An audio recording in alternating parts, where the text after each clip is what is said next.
This is number 18 in our discussion starters in the series in 1 Corinthians. Paul's talking again in chapter 10, verses 23 following, about freedom. And he's using exactly the same words that he used in chapter 6, verse 12. Everything is permissible, but not everything's beneficial. Everything is permissible, but not everything is constructive. Nobody should seek his own good, but the good of others. What's the good of others? He's talking again about eating, and anything in the meat market, he says, is permissible for us to eat as Christians. But then he narrows it down, and a person comes forward and says, well, that's been sacrificed to idols. And then Paul says, you don't eat it. Not for your own conscience sake, but for the other guy's conscience. I mean, where does that come from? Aren't we free to do our own thing? And in fact, that's exactly what Paul says. But he stretches the point and makes it even clearer. So whether you eat or drink or whatever you do, do it all to the glory of God. Do not cause anyone to stumble, whether Jew, Greek, or the Church of God, even as I try to please everyone in every way. For I'm not seeking my own good, says Paul, but the good of many, so that they may be saved. Again, he is pointing people to Jesus.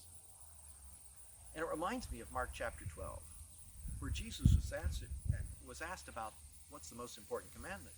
And he says, love the Lord your God with all your heart, with all your soul, with all your mind, and with all your strength.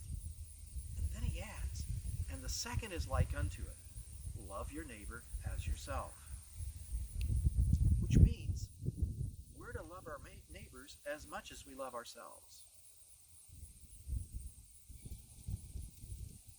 That means that I don't always do the things I want to do, and that my freedom is limited at my own choice, so that I might be a benefit to others. Paul focuses that goal even closer and says, I do it so that I may save, so that they may be saved. His goal is the salvation of other people. So, as you walk in freedom today to do as you please, with certain limitations, of course, by law, can you say that you're living for others?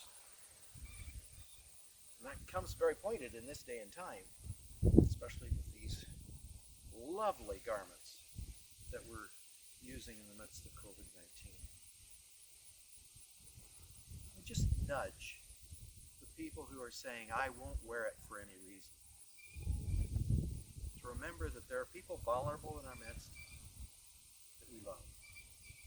And some of us who don't need the mask at all and aren't even scared of getting the virus are wearing our masks for others. Let us think about what we're doing for others this very day for the sake of the kingdom of God. It is time.